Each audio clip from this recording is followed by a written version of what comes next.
So it's official. Lil Wayne was considered for the Super Bowl. He was considered.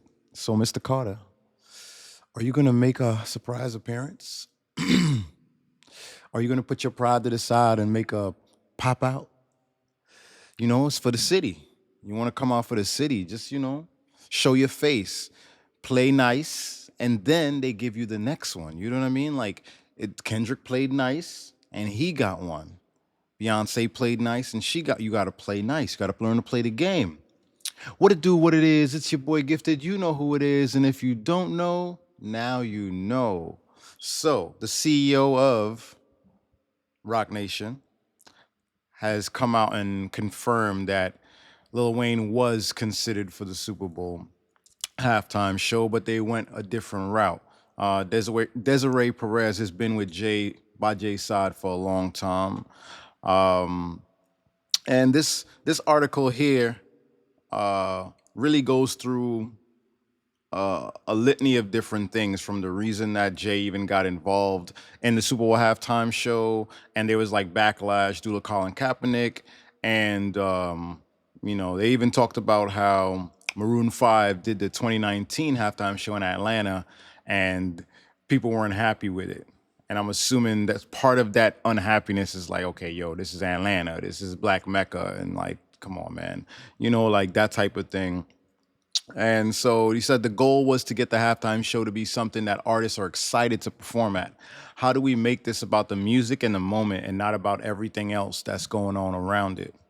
And remember, when Hove took over, like there was a lot of backlash against him because it was big that everybody was, not everybody, but there was a big push for Colin to get at least tryouts or get his job back, or not be boxed out the way that he was. And so a lot of people felt that Hove betrayed the movement and went for the dollars.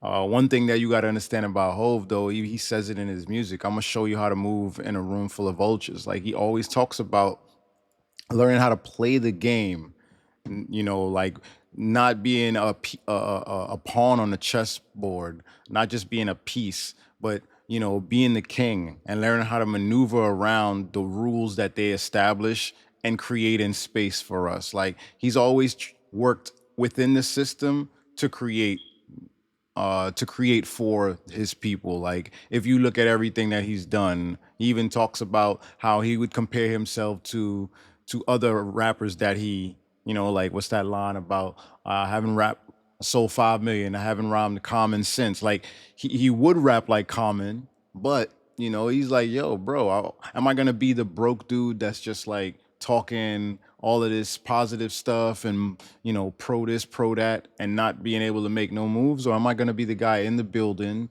that is able to make moves because I have clout here? And so I feel it's the same thing that he did in taking over with the halftime show performances. And they talk about how it's not going to just be rap. Like, rap's not the only option. And she talks about how, like, they're looking into other, I'm assuming they've talked to other talent. Maybe nobody's bitten yet or what, but she sounds like she wants to bring in country and other genres. So we'll see how that goes. Well, let's get to the juicy part of this article. I know that most people have probably heard of already, because I'm a little late. Uh, it says genres of music have evolved in such a way that hip hop is loved by white, black, and all races. That's the idea, bringing generations together.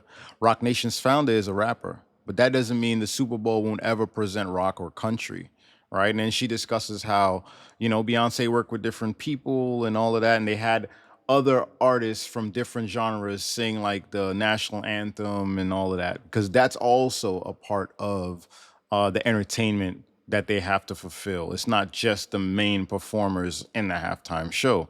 Um, According to Perez, the list of potential halftime performers originates with Jay-Z. So the idea comes from him first. He comes back with ideas. It really starts with his thinking. It's easier for him. It's almost like a chef picking the specials for the evening. Yes, chef. He comes up with the short list and we work our way through that. Yes, chef. If y'all know what show that is. Numerous factors are considered, including the host city. It was no coincidence that the Super Bowl in Miami, the first halftime show produced by Roc Nation, starred Shakira and Jennifer Lopez. And they're playing into the Hispanic essence of the city. It's more Cuban than anything else. So that it doesn't identify exactly, but I get what their point is. And then the one in Inglewood, California, had Dre, Snoop, and Kendrick. Them putting that in an article kind of leans into the outrage that Lil Wayne had, which is them taking the whole city into consideration. So I'm not sure why she mentioned that, because that kind of goes against how everything turned out. Roc Nation intentionally stocked this year's pregame program with Louisiana talent. Okay, so I could see how they tied that in. John Baptiste will sing the national anthem. Troy Trombone Shorty, which is the person pictured there. Andrews, that's his last name, Troy Trombone Shorty Andrews, and Christian pop singer Lauren Daigle, who was born in Lake Charles and grew up in Lafayette, will team up with America the Beautiful. So now you have you know, the people from the city represented in America the Beautiful. Okay. And contemporary R&B singer Ladesi, who was born and raised in New Orleans before moving to Cali, will perform "Lift Every Voice and Sing." Jay-Z was directly involved in selecting Shorty and the other pregame performers, Perez said. He's a music connoisseur for sure. Considering Lil Wayne, now let's get to the meat of it. Lamar's career is at an all-time high. This spring, the Pulitzer and Grammy winner will embark on the Grand National Tour, his first stadium headlining trek. He's had an incredible year, very deserving of the attention, Perez said. The Grammys also acknowledged that. That's part of the consideration for the halftime show. So again, going into what a lot of people have said, which is that he's had such an amazing year. There's so many eyeballs on was going on with the beef between him and Drake, that it makes sense that for a show that is meant to keep the eyes on the TV during a halftime show, turn the TV off. No, turn it on. Keep it on. I mean, it makes sense that they go after the artist who has the most light on them in the year. And so they chose Kendrick. In Perez's view, Lamar is well suited for the Super Bowl in New Orleans, even though he's a native of Compton, California. New Orleans is so rich in culture, that key word, she said. We have to take into consideration that whoever is going to perform can speak to music culture. That key word again, regardless of age. It has to nod to real music, regardless of the genre. And Kendrick does that. Kendrick's richness and culture, again, is really a nod to New Orleans. Another rap star with far more direct connection to New Orleans, Holly Grove's native Lil Wayne, publicly campaigned for the halftime job. Wayne's name did come up during discussions. I didn't choose the artist, but I do believe that definitely there was consideration for Lil Wayne, Perez said. But ultimately, the decision was made that Kendrick is the right person for the show at the moment, right?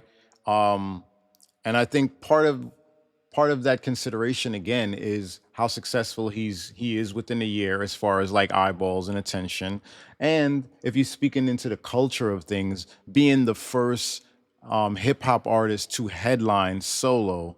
It's not Dr. Dre and friends. It's Kendrick Lamar. And if he decides to bring people out, then fine. But he is the headliner. It's Kendrick Lamar's halftime show.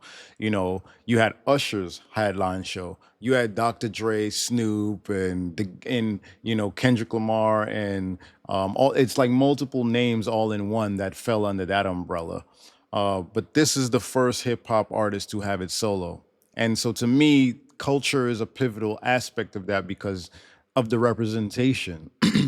The person representing the culture is somebody that's going to speak to its people and its plight, uplifting them. We gonna be all right, but also can show skill set and like a certain level of like appreciation for the art itself. And it's not going to be the heavily auto-tuned and drawl and the disregard for like Black Lives Matter and all of these types of things that what's in my cup's in my cup. that Miss Katie and all that kind of stuff that happened in prior times, with a specific artist. Um, but she goes on to play politics. We love that everybody wants to be on the stage. That we've completely changed the conversation to fighting for it versus boycotting. We've come a long way. That's a critical part of her statements. Like, if you think about it, it was like, oh, forget about the NFL and all that boycott, and then now everybody and their mama wants to be part of the show to the point where they're dissing Jay Z and you know and certain artists went on Twitter and like lambasted and went in on Hove, making a whole bunch of accusations. And that person who shall not be named, everybody knows who it is, was really going in on him in the name, seemingly in the name of Lil Wayne. But I think it was more about what they wanted out of that moment, not about Wayne, because Wayne drops albums and does things, and I don't see those same people stand up for him and promote him in the same way. She goes on to say, or the article goes on to say, Roc Nation and its collaborators, including Jesse Collins, who's everywhere, all types of awards Jesse's doing, and longtime halftime director Hamish Hamilton, actually make the show happen. It's a little bit of a balance between artistic ambition and logistical realities, Perez said. From a number standpoint, the Super Bowl's Roc Nation affiliation is a success. Roc Nation says viewership for Usher's 2024 halftime performance topped 129 million. When combined with the social media audience, it was reportedly the most watched halftime show ever. So, of course, Kendrick's going to top that. I would love to see those numbers. I'm not sure how high it can go or what the expectations are, but let's go for 145. Let's see if we can get to 145 million, and then we combine with all the other eyes. It's definitely been an evolution, and I think positive, Perez said. Every year, we're trying to beat the viewership from last year. That's the goal, to have more and more eyeballs on this, to make it more and more exciting, and to evolve. All right. So that's the article related to why they chose Kendrick and why they didn't choose Lil Wayne. And in some ways, I hope that Wayne can just pop out, just do one song. But I figured, I don't know if his ego, or if I don't know if he'll be able to do that, put himself aside for that. And I don't know with the lawsuit with Drake, I don't really think he cares about that aspect of it. And I would think that anybody who is mad at Wayne for showing up in his city for a moment as big as that, and thinking that he should in some way be loyal to his former artists, you know, I find that to be nuts. That has nothing to do with him. He didn't jump into the battle. He didn't tell Drake to jump into the battle. He had nothing to do with that. The dude's not signing him anymore. Like, I don't like to expect that from the person who gave you that opportunity in the first place and ushered you in some form of fashion. To me, is I feel like we misrepresent what the word loyalty means, and you know what I mean? So anyway, that's on that. We have some more things to talk about related to the Super Bowl halftime show and Kendrick and everything going on around that, and certain claims being made all of a sudden at this time. But we'll get to that in another video. But until then, thank you. Like and subscribe. Please like, and subscribe. It helps the channel grow. And I want to have these discussions in the comments. I will be in there going back and forth with you guys and building this community. So thanks again. See you until next time. Gifted out.